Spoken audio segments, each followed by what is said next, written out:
Recebam a paz do Senhor Jesus. Convido você a abrir a sua Bíblia em Mateus, capítulo 14.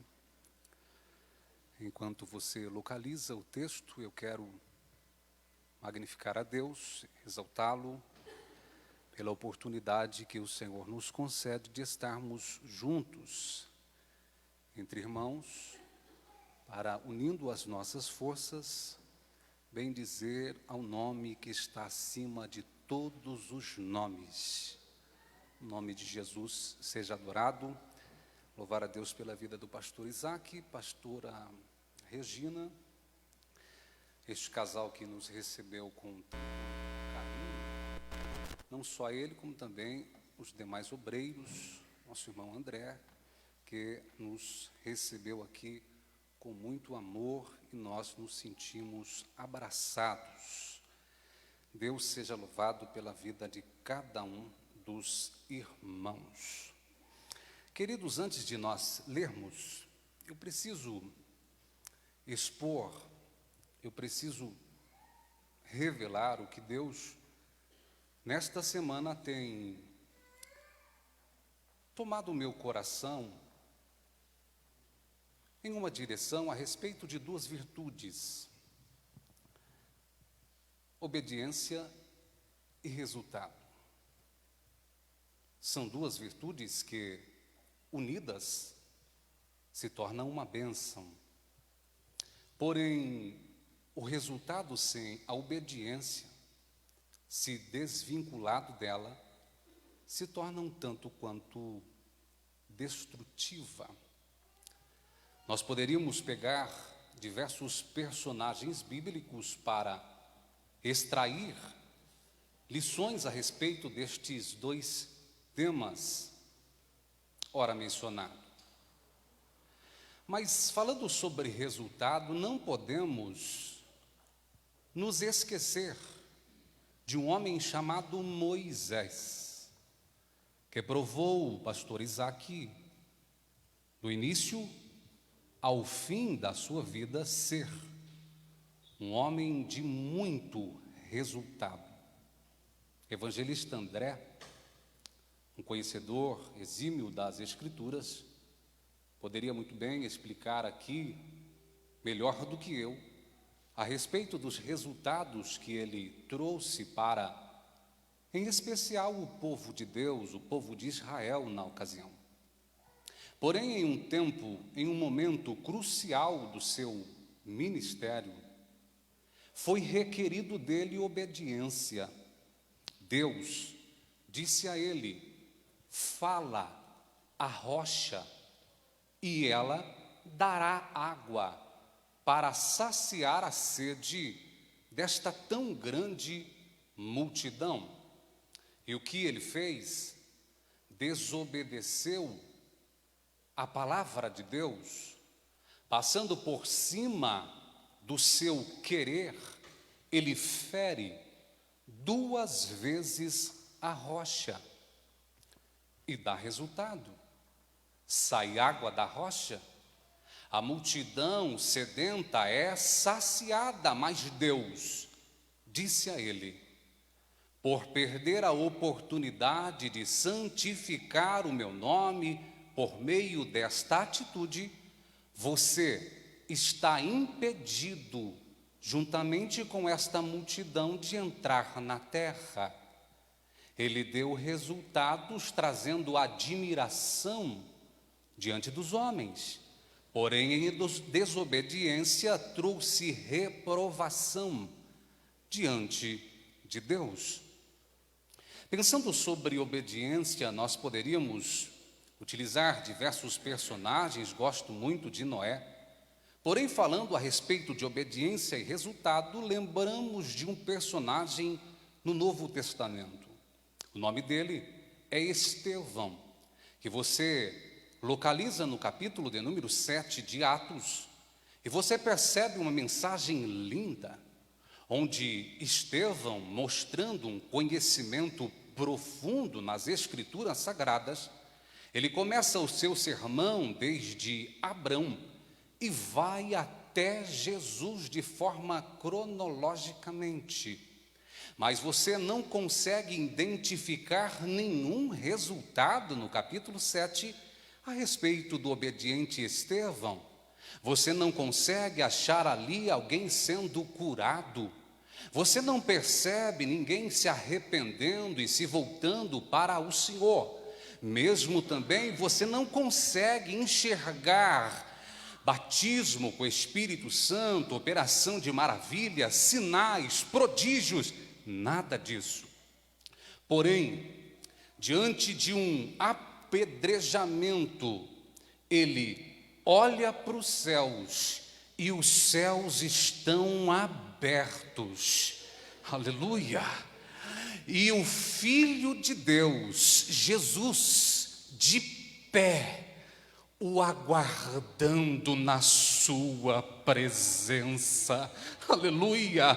Porque resultados podem atrair a admiração dos homens, mas é a obediência que vai trazer a aprovação de Deus. Aleluia! Seja alguém obediente, não procure ser admirado por homens, aplaudido por homens, reverenciado e prestigiado por homens. Seja obediente, porque é pela obediência que Deus trará a aprovação da sua vida. Aleluia! Louvado seja Deus.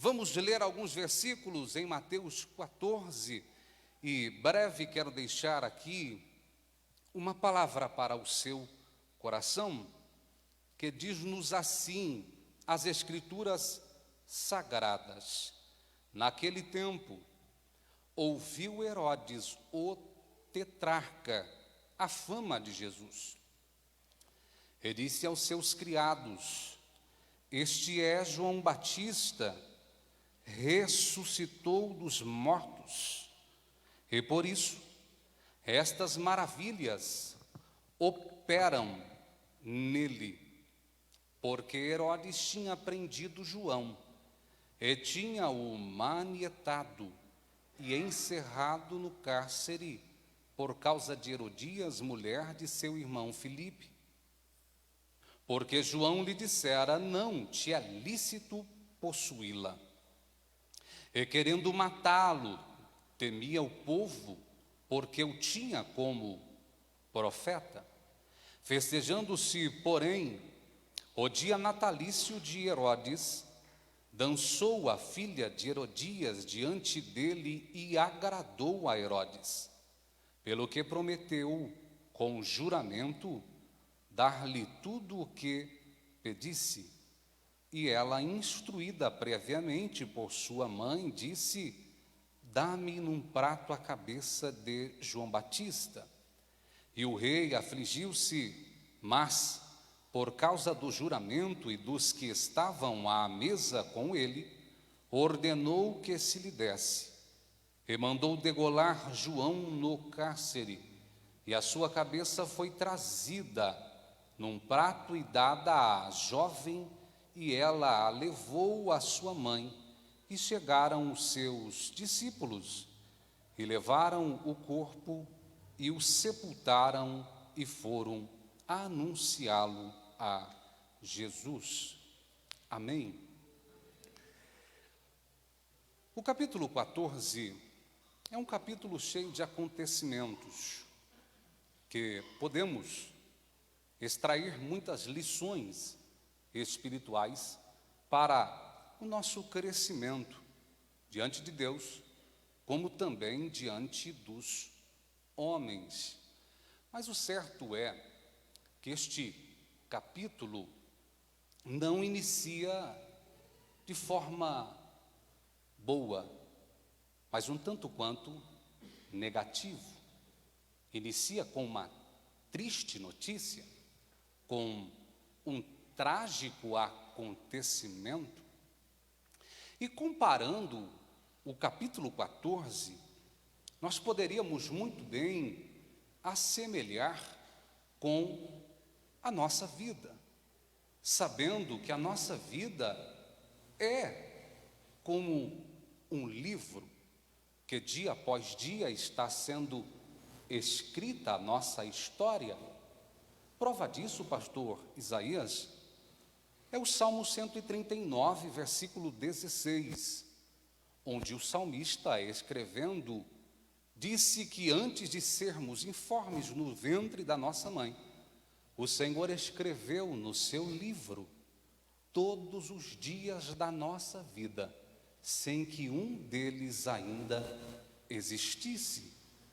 Ou seja, até Deus tem a nossa vida como um livro onde Ele não está escrevendo, como alguns afirmam, Deus está escrevendo a tua história. Não, a tua história já está escrita por Deus. Deus tem a nossa vida como um livro, mas sabendo que a nossa vida como um livro não é feito somente de capítulos bons. Existem muitos capítulos que, se nós tivéssemos a oportunidade de pegar uma borracha e apagar alguns capítulos da nossa história, sim, nós faríamos com certeza, mas não temos este poder. Deus não nos deu esta autorização. E certo é que nós passamos algumas intempéries, alguns problemas, algumas adversidades na nossa vida, como, por exemplo, o início deste capítulo que ora lemos. Talvez alguém entrou aqui nesta noite assemelhando-se ao capítulo 14, o início dele. A história não está muito boa, a vida não está do jeito que você desejava. Talvez alguém entrou aqui nesta noite com problemas, com impossíveis, com dificuldades que o homem já tentou investir as suas mãos, a sua sabedoria, os seus talentos, e foram estabelecidos limites pelos quais não conseguem rompê-los. E aí, quando o homem não consegue romper, só Deus pode avançar, só Deus pode tocar, só Deus pode intervir, só Deus pode chegar. Nós estamos vivenciando dias difíceis na nossa vida, mas o que me chama a atenção não é o início do capítulo. Por quê? Porque o capítulo não termina da forma que iniciou. Por mais que começou de forma trágica, negativa, de forma onde receberam uma notícia que ninguém quer receber, a morte de alguém amado, de alguém querido, o que me conforta e o que pode confortar o seu coração nesta noite é saber que o capítulo 14 tem ainda mais história para decorrer, tem mais coisas para acontecer. Por mais que iniciou de forma trágica, negativa, de forma com uma notícia muito ruim, o decorrer do capítulo, tendo Jesus como centro dele, vai decorrer e vai mostrar um Jesus que vai cuidar de uma multidão faminta, que vai multiplicar pães e peixes, que vai andar por cima das águas, que vai curar enfermos e expulsar demônios. Se você me permite profetizar na sua vida, eu venho com uma simples palavra, mas espero que encha o teu coração de fé. A tua história não terminará da forma que está. Pode ser que esteja negativa, pode ser que esteja trágica, pode ser que esteja debaixo de percas, mas eu venho com uma palavra dizendo que o capítulo continua e Jesus ainda tem mais a realizar na sua vida. Jesus ainda tem mais a realizar na sua história. Jesus ainda tem mais a entrar na sua família e fazer aquilo que o homem não pode fazer. Aleluia! Louvado seja Deus! Louvado seja Deus! Isso me conforta o coração em saber que, por mais difícil que esteja a nossa vida, nós não somos resumidos a isso. Ainda tem mais reservado para você no amanhã. Como disse o cantor, porque ele vive, eu posso crer no amanhã. Aleluia! O Deus que cria as coisas já sabendo o fim delas. Passado e presente e futuro para Deus é a mesma coisa. Ele é atemporal. Ele está no amanhã. Só se preocupe em estar nele, que ele vai levar você para ele. Aleluia! Louvado seja Deus! Coloca a mão no seu coração e diga: eu tenho muita coisa para viver com Cristo. Aleluia! Observe que o início do capítulo, existem dois personagens que se destacam, que aparecem neste texto que ora lemos. Um, Herodes, o outro, João Batista. Herodes é a figura do rei, João Batista é a figura do profeta. E nós vemos aqui como João Batista foi morto, de que forma foi, como aconteceu, por causa de uma palavra de confronto, por causa de uma palavra de exortação. O profeta vai perder a sua cabeça, mas não vai conseguir tirar o profeta da sua cabeça. Ele arranca a cabeça do profeta, mas ele não consegue tirar o profeta da cabeça. Porque você consegue até matar um profeta, mas eu desafio você a matar a palavra que ele profetizou. O autor aos Hebreus disse que a palavra de Deus é viva, eficaz, mais penetrante do que espada de dois gumes, penetra a divisão da alma e do espírito, juntas e medulas, e é apta para discernir pensamentos e intenções do coração. Ele ouve que Jesus está operando, mas pensa que é João, porque ele não conseguiu tirar João da sua cabeça. Mas nós percebemos algumas coisas que podemos extrair rapidamente a respeito destes dois personagens que ficam marcados na história. Todos nós ficaremos marcados na história da humanidade, mas cabe a você escolher por quem e por que ser lembrado após a sua partida. Herodes, se você digitar um Google agora, você vai perceber que ele sempre será vinculado na sua marca maior como um assassino de profeta. Por outro lado, se você procurar a respeito de João Batista, ele está vinculado com a fidelidade de Deus, mesmo diante da morte. Por quem você quer ser lembrado? Qual é a marca que você quer deixar na história? Na sua partida, você será lembrado como quem?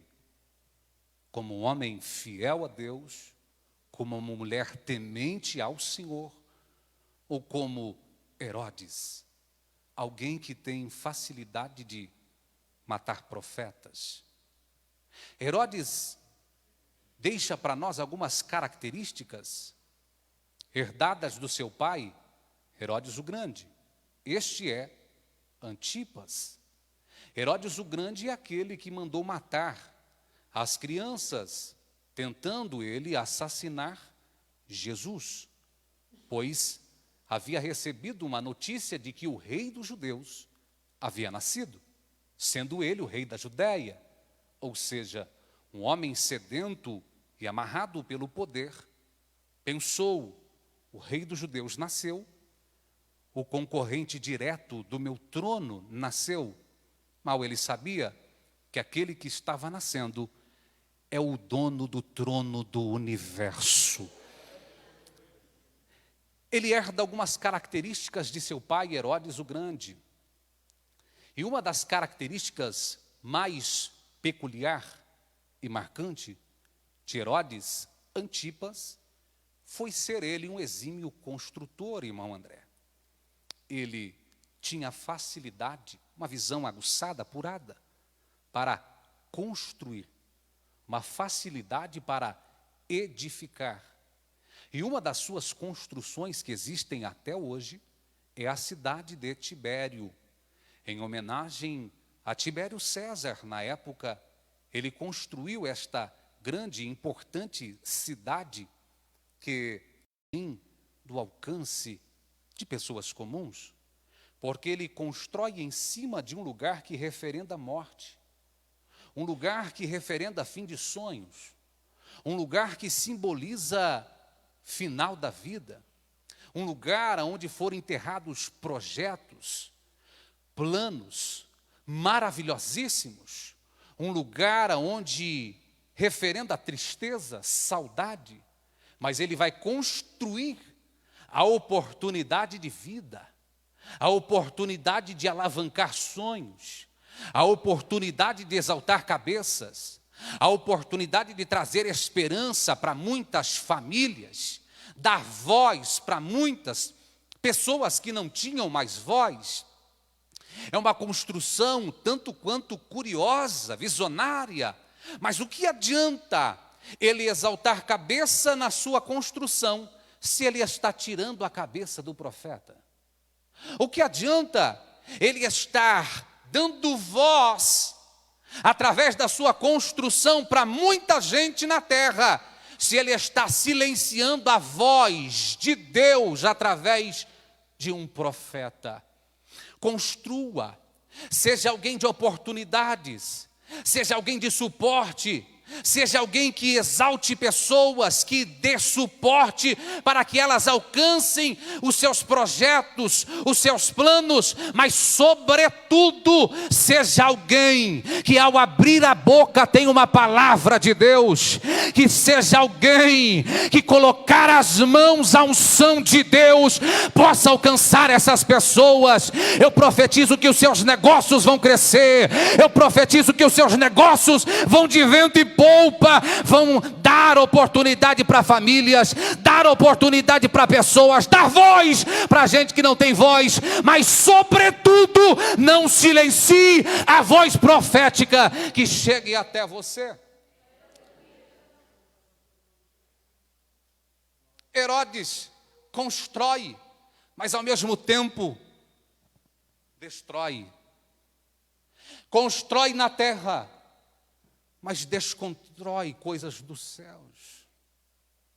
João Batista foi com a palavra de livramento para ele.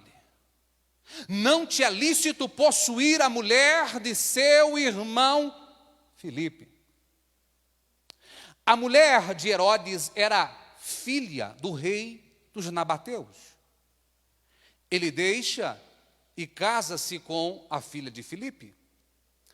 João Batista vai com a palavra de confronto até ele, mas esta palavra de confronto estava escondendo um grande livramento, porque foi por causa deste matrimônio contraído fora da vontade de Deus, desvinculada da aprovação de Deus, indo contra a lei de Deus e sendo exortado por Deus através do profeta, mas não acatada a palavra, não abraçado o confronto, por causa da filha deixada, os reis dos nabateus se levanta em 39 depois de Cristo e persegue Herodes, vence-o e vai exilá-lo na Espanha, e ele vai morrer solitário, esquecido, por não ouvir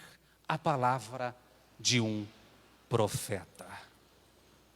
Existem palavras de confronto que muitas vezes nós não gostamos. Nós torcemos o beiço, nós cruzamos os braços, reprovamos, franzimos a testa, mas muitas delas são oportunidade de livramento que Deus está nos dando. Aleluia! Não desacate, não deixe desapercebido, não faça como Herodes fez. Receba, por mais que seja confronto, por mais que seja exortação, acate a voz de Deus, porque ela sempre sabe o que está falando. Aleluia! Herodes é marcado, como eu já disse, como um homem, já estou terminando, como um homem que assassinou um profeta. Porém, este homem era um homem, não qualquer homem, era um rei prestigiado por muitos, afamado por muitos, respeitado por muitos. O nome de Herodes, na boca dos grandes, era protegido. Eles olhavam para aquela figura e tinha por estima aquele homem. Mas, quando Jesus refere a ele, Jesus refere como uma simples raposa. Já João Batista, quando Jesus fala a respeito dele, Jesus exalta a sua pessoa de tal maneira a dizer: nascido de mulher, não existe profeta maior do que ele. O que adianta nós sermos conhecidos, reconhecidos na terra, respeitado diante dos homens, com o nosso nome em admiração, ascensão, se nos céus talvez nem o nome Deus não conheça. Você lembra dos filhos de Seva?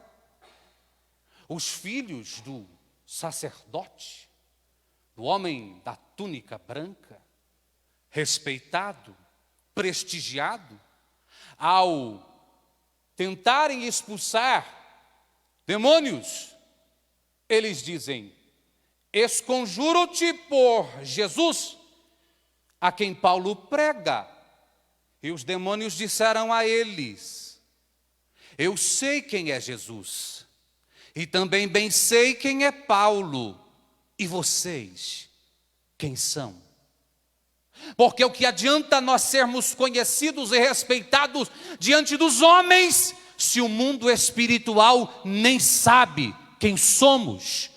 Agora eu conheço pessoas que ninguém sabe o nome deles, mas ao levantar as mãos, o demônio tem que se sujeitar à autoridade do nome de Jesus. Ao orar, Deus concede, porque conhece o seu nome e a sua vida.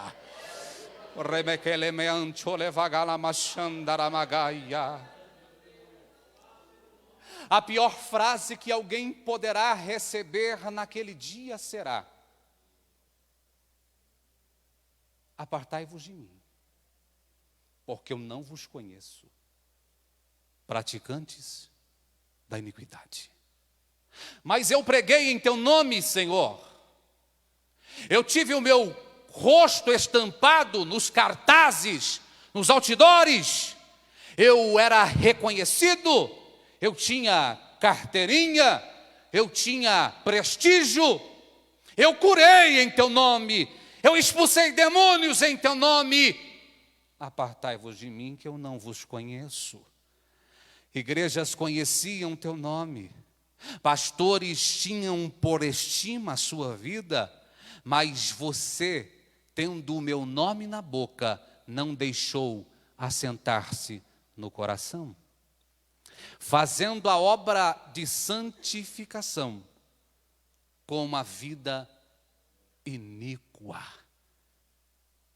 Quem você quer ser lembrado? Eu termino as minhas palavras com as palavras que Herodes deixou, ou melhor, que Jesus não deixou a ele. Ele semeia na vida do profeta, silenciando a sua voz. Lá na frente, ele deseja ouvir a voz de Jesus. E Jesus não respondeu-lhes palavra alguma. Porque o que ele semeia no profeta, ele colhe em Jesus. O apóstolo Paulo nos ensinou: Deus não se deixa escarnecer. Aquilo que o homem semear, isso também ele colherá. Talvez o que alguém esteja semeando rindo hoje, amanhã terá de colher chorando. Que Deus te abençoe, fique na paz do Senhor Jesus. Amém. Porque Ele vive.